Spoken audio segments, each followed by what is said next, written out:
baby fishhawks and big fishhawks have teeth?" asked Sal. "No," said her father.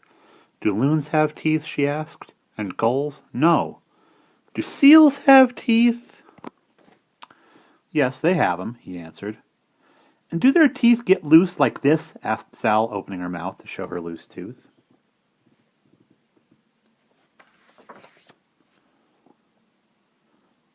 "Ow!"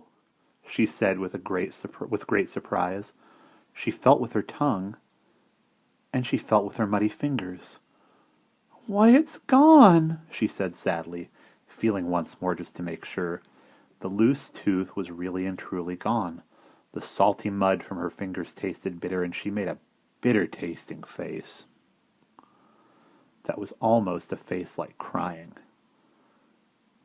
"Did you swallow it, Sal?" her father asked with a concerned smile. "No," she shook her head sadly.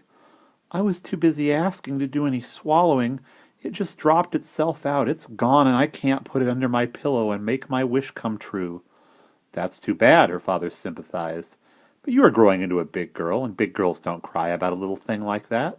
They wait for another tooth to come loose and make a wish on that one." There's the bucket full of mussels. There's Sal with her surprised, almost sad face. Her dad's not in this picture. Right. "Maybe we can find my tooth where it dropped," said Sal, hopefully feeling around in the muddy ground where the clams live. Sal's father helped her look, but a muddy tooth looks so much like a muddy pebble, and a muddy pebble looks so much like a muddy tooth, they hunted and hunted without finding it. "We'll have to stop looking and take our clams back to the house, Sal," her father said at last, "or we won't have time for the trip to the village." He washed off the clams in the clean salt water of the bay, and Sal reluctantly stopped looking and waded in to wash the mud from her feet and hands. And here she is looking in this picture. But pebbles look too much like teeth. "I guess some clam will find my tooth and get what I wished for," said Sal. "If we come back here tomorrow and find a clam eating a chocolate ice cream cone, I'll have to take it away from him and make him give my tooth back too," she said. And there's her dad, helping her look. He's tracing his fingers through the mud to see if he can find it. While Sal put her socks on her socks and shoes, her father packed seaweed around the clams to keep them moist and fresh. "Now let's hurry back to the house," he said, "and in a few minutes we'll be on our way to Buck's Harbor in the boat to get milk and groceries." "Okay," Sal answered, scrambling to her feet. She gave one last look at the muddy place where she lost her tooth, and then started walking back along the shore with her father. She walked along slowly, looking at her feet so that her father could not see her face in case it looked almost like crying. Looks like she found a feather. "Oh, see what I've found!" she exclaimed, stooping to pick up a feather. "It's a gull's feather," said her father, pausing for Sal to pick it up. And he's got his bucket of clams and his rake over his shoulder. It looks like he doesn't have his shovel with him, though. "Did a gull lose it? Will another feather grow in where this one dropped out?" asked Sal. "Yes, Sal, that's right," answered her father. "Maybe seagulls put dropped-out feathers under their pillows, and wish secret wishes," Sal suggested. "Seagulls don't use pillows, but I suppose they can make wishes," her father said. And there they are. She's holding his hand, helping him hold the basket of clams. "Then I'll make my wish on this feather," Sal decided. "Perhaps the seagull has already made a wish on that feather, and the wish is used up," suggested her father. "Oh, no," Sal said definitely. "He didn't. You see, I guess because he was too busy flying and not looking back. He didn't notice it was loose when he brushed his feathers this morning, so he didn't expect it would drop out. He doesn't even know it's gone," she convinced herself. She closed her eyes tight and wished her secret wish. When they reached home, Sal's mother and sister Jane were waiting with a box of empty milk bottles to return to the store and a list of things to buy. "I'll have a nice clam chowder ready for your lunch when you get back," said Sal's mother, waving goodbye. "I'll take care of Jane," Sal promised. "I'm a big girl and I can watch so she doesn't tumble into the water." Sal and Jane and their father went down to the shore and got aboard their boat. There's that cat. There's the mother. And that dog, whose name is Penny. There's the house. There's Sal's dad. There's Sal. And there's little Jane holding her sister's hand.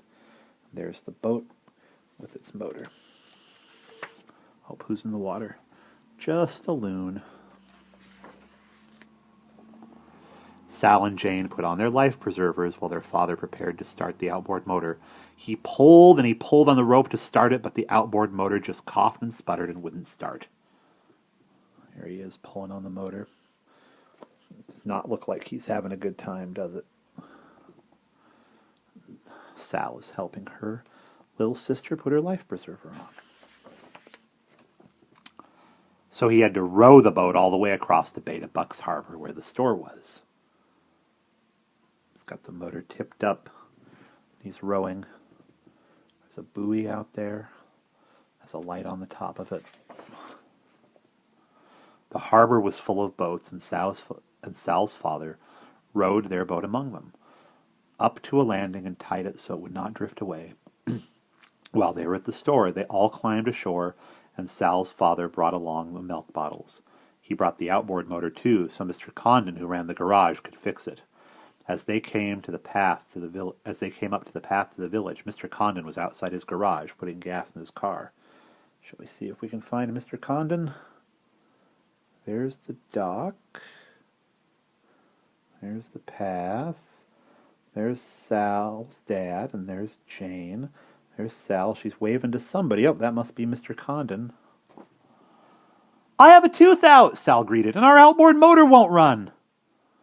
"My, such trouble," Mr. Condon commented, and after he had admired the empty place where Sal's tooth was missing. Looks like there's a church there. Garage, it's Condon's garage, and another road leading off someplace. They took the outboard motor into the garage to find why it wouldn't run. Mr. Condon pinched a little with his pliers, tunked a bit with his hammer, and then, after selecting a large wrench, he took out the spark plug. "Came right out like that tooth of yours, didn't it, Sal?" he said, holding it up to the light. "Humph!" he grunted, tossing it on the floor. "Needs a new plug." Sal was just about to ask how long it would take for a new spark plug to grow in when Mr. Condon reached up on the shelf. There's an oil can on the floor, a garbage can for oily rags. Looks like Jane's going to climb into those tires. Sal's got the